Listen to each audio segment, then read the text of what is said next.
Okay, तो अब हमने कार्नेट्स इंजन को स्टडी कर लिया है, तो अब हम चलते हैं कार्नेट्स थ्योरम की तरफ।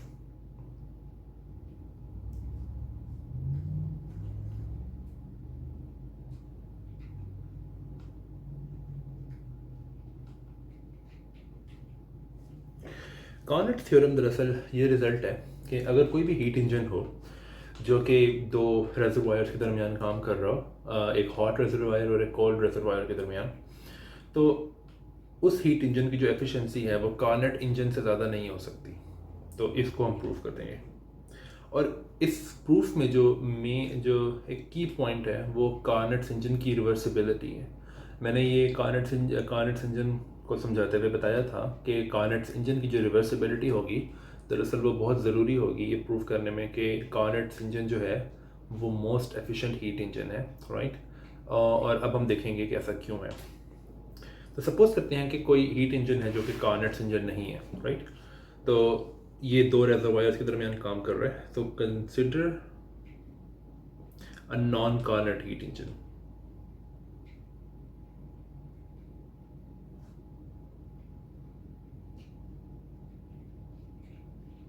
ओके, सो ये दो रिजर्वायर्स के दरमियान काम कर रहा है, टी एच और टी सी। ओके, तो ये वो हीट इंजन है। यहाँ पे ये क्या करता है कि ये कुछ एनर्जी लेता है क्यू एच, लेकिन मैं इसको सुपरस्क्रिप्ट दूंगा N C, non Carnot, right. So non Carnot, और ये कुछ एनर्जी जो है वो डंप करता है यहाँ पे नॉन कार्नेट, राइट। और ये कुछ वर्क करेगा, नॉन एन सी का मतलब है नॉन कार्नेट, राइट। लेकिन ये जो वर्क करेगा ये हमें पता है कि ये हीट एनर्जीज के डिफरेंस के इक्वल होना चाहिए। ओके, अब यहाँ पे हम क्या करेंगे कि कार्नेट्स इंजन को लेंगे, लेकिन चूंकि कार्नेट्स इंजन जो है वो रिवर्सिबल है तो उसको एक रेफ्रिजरेटर के तौर पे भी यूज़ किया जा सकता है। ये बहुत की पॉइंट है। तो कार्नेट्स इंजन को अगर हम एक रेफ्रिजरेटर के तौर पे यूज़ करें और हमें पता है कि रेफ्रिजरेटर को वर्क चाहिए होता है, तो वो वर्क हम दरअसल उसको इस हीट इंजन से प्रोवाइड करेंगे। ओके, अब ये कार्नेट्स इंजन क्या करेगा, ये सॉरी कार्नेट्स रेफ्रिजरेटर क्या करेगा कि कुछ हीट एनर्जी लेगा कोल्ड रेजरवायर से, और उसको मैं कहूँगा एन सी, लेकिन ये कार्नेट्स रेफ्रिजरेटर ले रहा है तो सी ए आर, मैं दोबारा सी नहीं लिख रहा ताकि वो जो नीचे जो सबस्क्रिप्ट सी है उसके साथ कंफ्यूजन पैदा ना हो। और ये कुछ हीट एनर्जी यहाँ पे डंप करेगा, सी ए आर। और law of conservation of energy के मुताबिक सी एच जो डंप करेगा ये एनर्जी वो इक्वल होनी चाहिए सी कार्नेट जो इसने एनर्जी ली है कोल्ड रेजरवायर से, प्लस जो वर्क किया है, वर्क इस पे किया है हीट इंजन ने। ओके, अब हम ये क्वेश्चन पूछ सकते हैं कि एन सी है ऑब्वियसली, राइट। सो अब हम ये क्वेश्चन पूछ सकते हैं कि जो हॉट रेजरवायर है उससे टोटली कितनी एनर्जी ली गई है, राइट। सो हॉट रेजरवायर से जो एनर्जी ली गई है, energy taken from hot reservoir,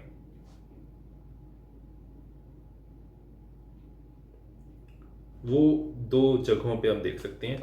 एक तो यहाँ से एनर्जी ली गई है और यहाँ पर एनर्जी दी गई है, तो ये नेगेटिव कंट्रीब्यूशन के साथ आएगा, राइट। तो एनर्जी जो दी गई है वो है Q C N C, Q H N C minus Q H C A R, right. और जो एनर्जी दी गई है जो एनर्जी दी गई है कोल्ड रिजर्वायर को वो कितनी है, वो है ये, और फिर उसमें से हम माइनस कर देंगे ये, क्योंकि जो कोल्ड एनर्जी दी गई है हम उसको पॉजिटिव कंट्रीब्यूशन के तौर पे लेना चाहते हैं। तो energy given to cold reservoir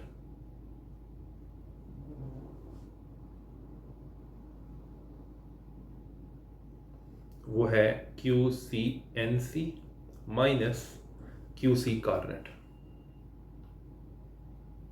right. अब अगर आप क्यू सी कार्नेट का ये फॉर्मूला यूज़ करें यहाँ पर, तो लेट्स सी हमें क्या मिलता है। तो जो ये चीज़ है ये हमें कुछ यूँ मिलेगी कि Q C Q H N C minus, फिर हम ये फार्मूला यूज़ करते हैं ये, और डब्ल्यू एन सी का ये फार्मूला यूज़ करेंगे। तो इसमें दो सब्सटीट्यूशंस में आगे पीछे कर रहा हूँ। So it's Q C Carnot plus W N C आना था, लेकिन डब्ल्यू एन सी का ये फार्मूला मैं यूज़ करूँगा, Q H N C minus Q C N C. तो ये बनेगा Q H N C minus Q C N C minus Q H N C और plus Q C N C. लेकिन ये दो टर्म्स कैंसिल हो जाती हैं और हमें मिलता है Q H N C, sorry ये इससे कैंसिल होगा, राइट। सो ये बनेगा Q C N C minus Q C Carnot. इसका ये मतलब है कि जितनी एनर्जी, इसको हमने सिंप्लीफाई किया तो हमारे पास ये आया है। इसका मतलब है कि जितनी एनर्जी ली गई है हॉट रिजर्वायर से, उतनी ही एनर्जी एक्चुअली, क्योंकि ये हम देख सकते हैं कि ये दोनों चीज़ें सेम है, तो जितनी एनर्जी ली गई है हॉट रिजर्वायर से, उतनी ही एनर्जी डंप की गई है कोल्ड रिजर्वायर में। ओके, तो अब हमें पता है क्लॉसियस लॉ के मुताबिक कि जो एनर्जी हॉट रिजर्वायर से ली जाए वो नेगेटिव नहीं हो सकती। हॉट रिजर्वायर से एक्चुअल में एनर्जी ली जाती है और कोल्ड रिजर्वायर में डंप की जाती है। अगर हॉट रिजर्वायर से जो एनर्जी ली गई है अगर वो नेगेटिव हो, इसका मतलब है कि एक्चुअल में ओवरऑल प्रोसेस में हॉट रिजर्वायर को एनर्जी मिली है कोल्ड रिजर्वायर से। अब चूंकि ये नेगेटिव है, नेगेटिव नहीं हो सकता ये एनर्जी जो हॉट रिजर्वायर से ली गई है, यानी कि ये चीज़ नेगेटिव नहीं हो सकती। इसका ये मतलब है कि Q H Carnot minus Q H N C, sorry Q H N C minus Q H Carnot should be greater than और इक्वल टू 0, राइट। इसका ये मतलब है कि Q H N C should be greater than और equal to Q H Carnot, right. Okay, दूसरी बात ये कि चूँकि हमें ये पता है कि ये दोनों चीज़ें भी हमने प्रूव किया कि ये दोनों एक दूसरे के इक्वल हैं, तो इस इक्वालिटी को यूज़ करके मैं ये एक और चीज़ डिड्यूस कर सकता हूँ, वो ये है कि Q H N C minus Q H Carnot, ये मैंने सिर्फ ये चीज़ कॉपी की है अभी, ये इक्वल है इसके, राइट। तो ये इक्वल है Q C N C minus Q C Carnot, right. तो इसको मैं रीशफल कर लूँ अगर, तो मुझे ये मिल सकता है कि Q H N C minus Q C N C equal to Q H Carnot minus Q C कार्नेट।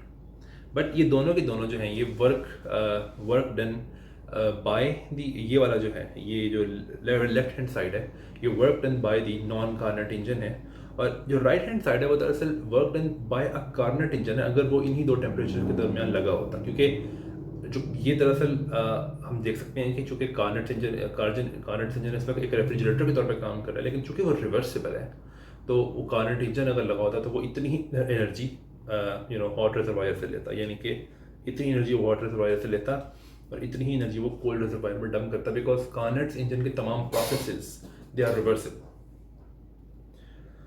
Okay, so इसको मैं लिख सकता हूँ W नॉन कार्नेट और ये होगा W कार्नेट, तो दोनों के वर्क सेम है, राइट। अब एफिशिएंसी क्या है नॉन कार्नेट की? हमें पता है कि एफिशिएंसी जो है होती है वर्क और ओवर क्यू एच, राइट। तो हमें पता है कि चूँकि जो नॉन कार्नेट इंजन है, अच्छा एक और चीज़, कार्नेट इंजन की एफिशिएंसी क्या है ये पहले मैं कैलकुलेट कर लेता हूँ। ये है Carnot divided by Q H Carnot. But अभी हमने देखा है कि दोनों वर्क्स इक्वल हैं, तो इसका मतलब है कि ये लिखा जा सकता है N C and Q H Carnot, right. अब हमने अभी देखा था कि क्यू एच नॉन कार्नेट जो है वो बिगर है as compare to Q H Carnot, जिसका ये मतलब है कि ये जो चीज़ है ये छोटी है एज कम्पेयर टू ये, क्योंकि इसका डिनोमिनेटर बड़ा है इसके डिनोमिनेटर से, राइट। इसका ये मतलब है कि जो कार्नेट इंजन की एफिशिएंसी है it is bigger than the efficiency of a non Carnot engine. Right. तो इसका ये मतलब है कि efficiency of a Carnot engine is bigger than efficiency of non Carnot engine. Actually चूँकि ये इसके इक्वल भी हो सकता है, यहाँ पे हमने देखा था कि ये इक्वल भी हो सकता है, राइट। तो ये इक्वल भी हो सकता है, और ये इक्वालिटी तभी होगी जब कि जो जिसको मैं क्या एज्यूम कर रहा हूँ कि नॉन कार्नेट इंजन है, मैंने ऐसी कोई और एजम्पशन नहीं दी है कि जो इस पक्का करे इस चीज़ को कि ये नॉन कार्नेट इंजन है। एक्चुअली मुझे यहाँ पे ये कहना चाहिए कि ये कोई भी इंजन हो सकता है। तो ये इक्वालिटी तब होगी एफिशिएंसीज में अगर ये दूसरा जो इंजन मैंने जिसको मैंने नॉन कार्नेट कह रहा हूँ इतनी देर से, एक्चुअली ये भी एक कार्नेट इंजन ही हो। तो this is actually the proof of Carnot's theorem. और कार्नेट थ्योरम से कार्नेट थ्योरम को यूज़ करके एक्चुअली हीट इंजन के जो कॉन्सेप्ट है उसको यूज़ करके हम थर्मोडायनामिक टेम्परेचर की एक और डेफिनेशन की तरफ भी जा सकते हैं। सो लेट्स सी कि ये कैसे होता है। सो अनदर डेफिनेशन या फिर रियलाइजेशन of thermodynamic temperature.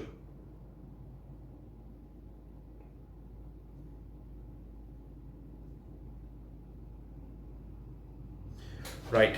तो इसको समझने के लिए हम एज्यूम करते हैं कि हमारे पास 3 डिफरेंट रेजरवायर्स हैं, और 3 रेजरवायर्स हैं हमारे पास, तीनों के टेम्परेचर्स डिफरेंट हैं। ओके, उनके टेम्परेचर्स जो हैं वो हैं T1, T2 और T3। T1 जो है वो सबसे बड़ा है और T2 जो है वो T3 से बड़ा लेकिन T1 से छोटा है। अब इन 3 रेजरवायर्स को हम रियलाइज़ करते हैं। तो ये T1 रेजरवायर है, और ये T2 रेजरवायर है, और ये है T3 रेजरवायर। तो सबसे मुझे थोड़ी सी एक्स्ट्रा स्पेस चाहिए, तो ये है T3 रेजरवायर यहाँ पे। ओके, सबसे पहले मैं ये काम करता हूँ कि T1 और T2 के दरमियान एक इंजन को ऑपरेट करता हूँ। तो ऐसा हो सकता है कि मैं एक इंजन को T1 और T2 के दरमियान लगाऊँ, ये Q1 हीट एक्सट्रैक्ट करे और Q2 हीट जो है डंप करे इंजन 2 में, और साथ में कुछ वर्क भी करे, बट वो वर्क हमारे लिए ज़रूरी नहीं है। वर्क ऑब्वियसली करेगा ही, राइट।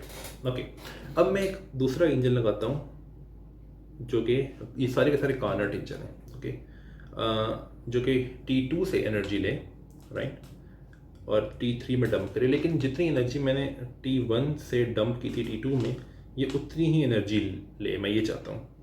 तो Q2 और Q3, राइट। ओके, अब अगर ये Q1 और T1 और T3 के दरमियान डायरेक्टली लगाऊँ मैं इंजन, तो ये Q1 एनर्जी लेगा और Q3 एनर्जी जो है वो डंप करेगा। Okay, right. अब हम एक चीज़ देख सकते हैं कि हम सबसे पहले अगर इस इंजन को कंसिडर करें जो कि T1 और T2 के दरमियान है, हमें पता है कि इसकी एफिशिएंसी जो है, और मैं इसको अब लेबल करूँगा टेम्परेचर्स के साथ क्योंकि एफिशिएंसी डिपेंड करती है टेम्परेचर पे। तो दिस इज़ 1 माइनस T2/T1, जिसका मतलब ये है, बल्कि T2/T1 तो कार्नेट इंजन के लिए है, ये कार्नेट इंजन के लिए स्पेसिफिक है। लेकिन अगर मैं जनरल इंजन लूँ,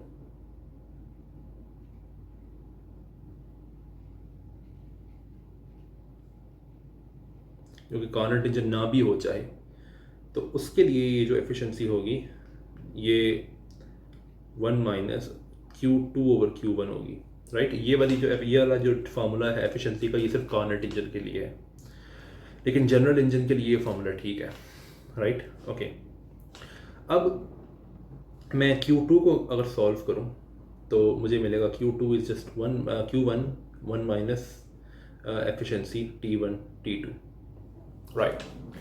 तो ये मेरे पास एक फार्मूला आ गया Q2 का। अब मैं काम करता हूँ और मैं दूसरा इंजन कंसिडर करता हूँ जो कि ये वाला इंजन है जो कि T2 और T3 के दरमियान लगा हुआ है। तो इसको यूज़ करके, इस इंजन को यूज़ करके इनेकुलसली बिल्कुल मैं ये प्रूव कर सकता हूँ कि Q3 is Q2 into 1 minus eta T2 and T3, right. But Q2 का ये फार्मूला है मेरे पास, तो अगर मैं इसको यहाँ पुट करूँ इस फार्मूला को, तो ये बनता है Q1 1 minus eta T1 T2 and 1 minus eta T2 T3। तीसरी बात ये है कि अगर मैं तीसरा इंजन कंसिडर करूँ, ये वाला इंजन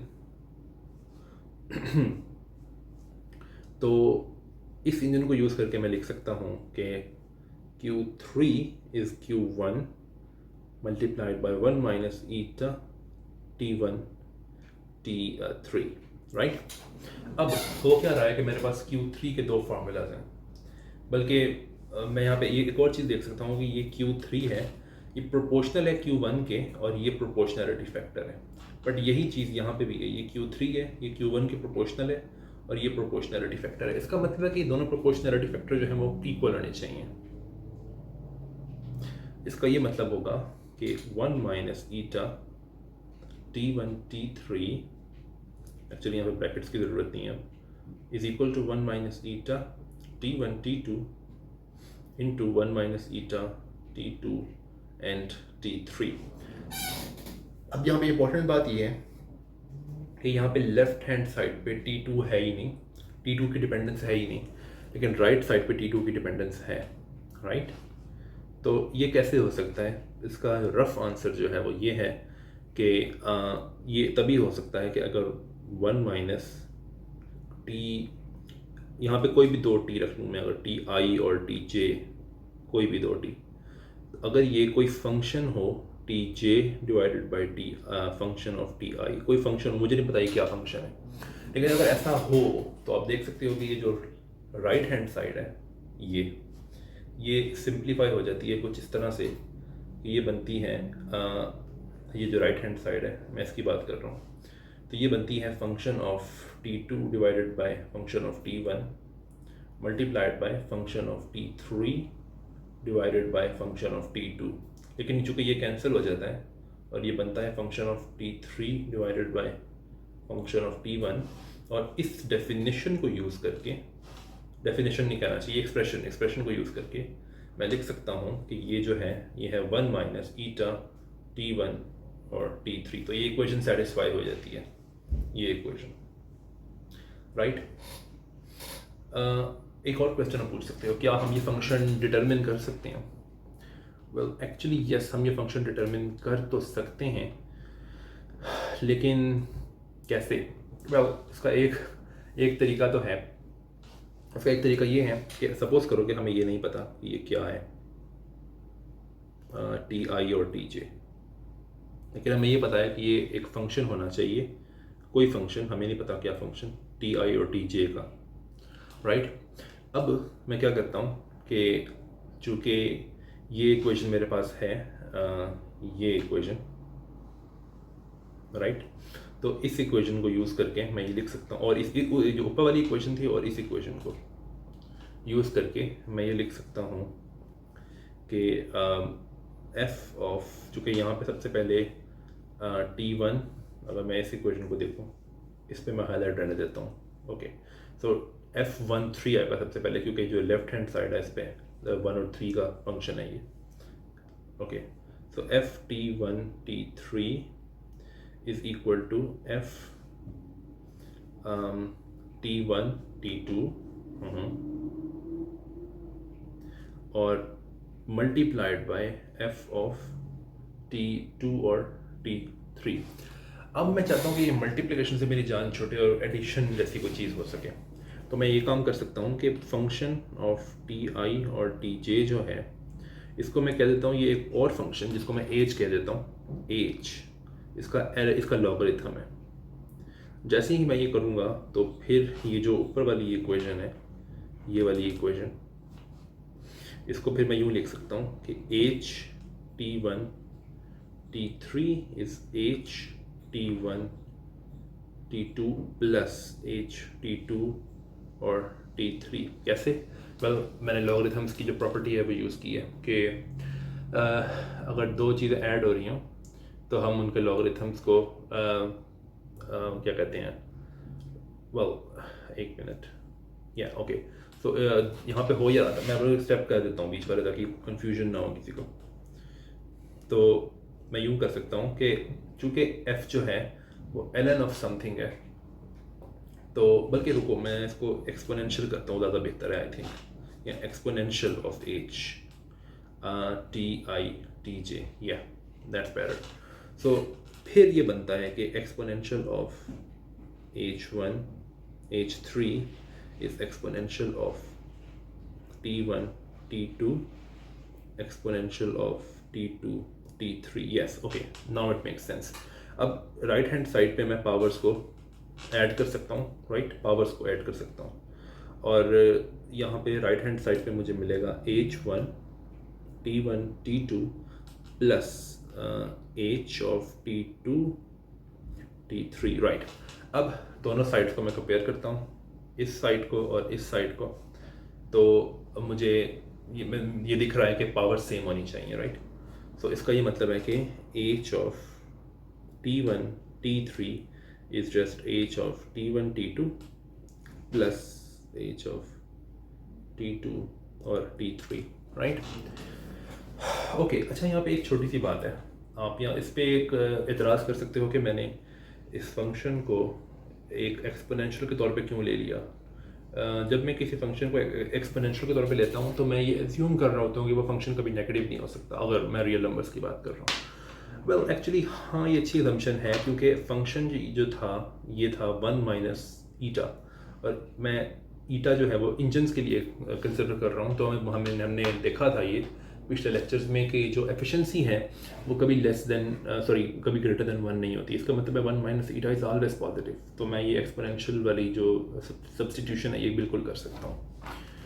ओके, अब हम देख रहे हैं कि हमने इस इक्वेशन से जान छुड़ा ली है जिसमें प्रोडक्ट था राइट हैंड साइड पे, और अब मैंने इसको एक सम के तौर पे कन्वर्ट कर दिया। तो इसका क्या फ़ायदा होगा मुझे? वेल, अब अगर मैं ये काम करूँ कि मैं इस इक्वेशन पे दोनों साइड पे एक मिक्स्ड डेरिवेटिव अप्लाई करूँ। मिक्स्ड डेरिवेटिव क्या होता है? Well, apply this derivative, partial double derivative t1 और t2। तो ये मिक्स्ड डेरिवेटिव का मतलब है कि इसमें दो अलग अलग इंडिपेंडेंट वेरिएबल्स के रिस्पेक्ट डेरिवेटिव लिया गया है। तो ऑब्वियसली ये वाली चीज़ तो ख़त्म हो जाएगी, बिकॉज ये t2 पर डिपेंड नहीं करती, ये t1 पे डिपेंड नहीं करता, तो ये ख़त्म हो जाएगा। इसका ये मतलब है कि जो h12 है इसका डेरिवेटिव वैनिश होना चाहिए, डबल डेरिवेटिव। इसका ये मतलब है कि h जो है जो t1 और t2 पे डिपेंड करता है, उसकी जो फॉर्म है वो कुछ यूँ होनी चाहिए कि एक फंक्शन होना चाहिए कोई h1 जो सिर्फ t1 पे डिपेंड करता हो, और एक और फंक्शन होना चाहिए h2 जो t2 पे डिपेंड करता हो, राइट। तो अब अगर मैं इस चीज़ को यहाँ पे पुट करूँ यहाँ पे इस इक्वेशन में, जो कि एक्चुअली मैंने उसको काट भी दिया थोड़ा सा, खैर, तो मेरे पास ये चीज़ आती है कि h1 of t1 plus t3। Well, मुझे इसके नाम बेहतर करने चाहिए, तो a और b बेहतर है। Okay, so a of t1 plus b of t3, right, is equal to, अब ये चीज़ आएगी, मैं बल्कि ये ख़त्म कर देता हूँ ताकि कंफ्यूजन ना हो। ओके, तो अब ये चीज़ आएगी, तो ये है दरअसल a ऑफ t1 प्लस यहाँ पे 2 था, मिट गया वो, okay, plus b of t2। तो a of t1 plus b of t2 plus अब t2 और t3 हैं, तो a of t2 plus b of t3। तो इसमें से ये तो कैंसिल हो रहा है और ये भी कैंसिल हो रहा है। इसका ये मतलब है कि a of t2 should be equal to negative of b of t2, और t2 जो है वो एक आर्बिट्ररी टेम्परेचर है, राइट। मैंने t2 को कोई सेट नहीं, कोई वैल्यू नहीं दी थी। हाँ, मैंने ये कहा है कि t1 जो है वो बड़ा है t2 से और t3 से, लेकिन t2 आर्बिट्ररी है। इसका मतलब है कि ये जो फंक्शन है a, ये b फंक्शन के नेगेटिव के इक्वल होना चाहिए, और इसका ये मतलब है कि h of T I T J, जो कि एक्चुअली था a of T I plus b of T J, ये होगा a of T I minus a of T J, right. इसका ये मतलब है कि चूँकि h जो था, मैंने यहाँ पे अगर पीछे जाऊँ तो मैंने कहा था कि फंक्शन f जो है ये दरअसल एक्सपोनेंशियल है एज का, इसका मतलब है कि एज जो है वो लॉगरिथम है एफ का, राइट। तो एज जो है वो लॉगरिथम है एफ का, लेकिन हमें ये पता लग गया है कि एज की जो फॉर्म है वो A of T I minus A of T J है। तो इसको मैं अगर एक्सपोनेंशियल के तौर पे लिखूं तो मैं यूँ लिख सकता हूँ ए ऑफ टी जे, तो ये दरअसल एफ ऑफ टी आई और टी जे है, राइट। लेकिन F of T I T J क्या था, अब मैं और पीछे जाऊँ तो मुझे याद आता है कि एफ ऑफ टी आई जे तो ये था, T I T J sorry ये था। तो अब अगर मैं ये चीज़ रख दूँ T I F T I T J की जगह, तो लेट्स सी व्हाट हैपन्स। तो मुझे मिलेगा 1 minus eta this thing is equal to exponential of a T i, और माइनस था लेकिन उसको मैं यूँ लिख सकता हूँ एफ ऑफ टी जे, लेकिन मैं इसको यूँ भी लिख सकता हूँ exponential of minus A T J divided by exponential of minus A T I, right. So यहाँ पे हमें ये दिख रहा है कि यू नो हमने ये कहा था, मैं क्या कहते हैं, मैं और पीछे जाऊँ तो मैं याद कराऊंगा कि मैंने कहा था कि ये जो है इसको यूँ लिखा जा सकता है, बल्कि मैं ये हाईलाइट हटाता हूँ, ओके। तो ये हाईलाइट ज़रूरी है कि मैंने कहा था कि ये तब ज़रूरी है, ये जो ऊपर वाली इक्वेशन है ये सिर्फ तभी सेटिस्फाई हो सकती है अगर 1 माइनस ईटा की ये फॉर्म हो। और फिर मैंने कहा था कि लेट्स सी कि ये फंक्शन क्या है। तो हम ये देख सकते हैं कि ये जो फंक्शन होगा f, ये दरअसल एक exponential of some other function है, राइट। सो यहाँ पे ये चीज़ नज़र आ रही है कि ऐसा बिल्कुल हो सकता है कि 1 माइनस ईटा को ये जो इक्वेशन थी, ये हाईलाइटेड इक्वेशन 1 माइनस ईटा को बिल्कुल ऐसा लिखा जा सकता है। तो अब यहाँ पे ये समझ आ रही है हमें कि हम इंजन्स को यूज़ कर सकते हैं टेम्परेचर डिफाइन करने के लिए। हमने ये देखा कि कारनॉट इंजन में 1 माइनस एफिशिएंसी जो है T1 T2 वो होती है T2 ओवर T1, राइट। और हम अब ये देख रहे हैं कि एक जनरल इंजन के लिए this is T2 over F of T1, right. तो अब अगर हम ये कहेंगे किसी भी इंजन के लिए जो क्या कहना चाहिए मुझे, जो एफिशिएंसी है वो हम एक्सपेरिमेंटली डिटरमिन कर सकते हैं। तो अगर हम उसको इस तरह लिखें 1 माइनस एफिशिएंसी, तो वो एक फंक्शन बनेगा, वो एक फ्रैक्शन बनेगी फंक्शंस की, और फंक्शन किस पर डिपेंड करते हैं, सिर्फ टेम्परेचर्स पे जो कि इंजन के दरमियान इंजन ऑपरेट कर रहे हैं। तो ये जो फंक्शंस हैं अगर हम इसको डिफाइन कर देंगे, ये फंक्शन खुद टेम्परेचर ही है, यानी कि एफ, क्योंकि यहाँ पे हमें एक चीज़ नोटिस करनी है कि एफ जो है अगर मैं उसको किसी भी नंबर से मल्टीप्लाई कर दूँ इट डजेंट मैटर, बिकॉज जो चीज़ हम एक्चुअल में मेजर कर सकते हैं वो एफिशिएंसी है, और एफिशिएंसी जो है वो डिपेंड करती है सिर्फ इनके रेशियो पे। तो ये नंबर जो भी होगा ए वो कट जाएगा। तो हम ये कर सकते हैं कि हम इस फंक्शन को ही टेम्परेचर डिफाइन कर दें, और अगर हम ये करते हैं तो ये हमारे पास एक तरीका आ जाएगा डिफाइन करने का टेम्परेचर यूजिंग हीट इंजन्स। तो आई नो कि ये जो पीछे वाली थोड़ी डिस्कशन थी ये थोड़ी इन्वॉल्व थी, but if you don't want that और आप सिर्फ कार्नोट्स थ्योरम में ही इंटरेस्टेड हो तो you don't need to follow that, but I think it was interesting.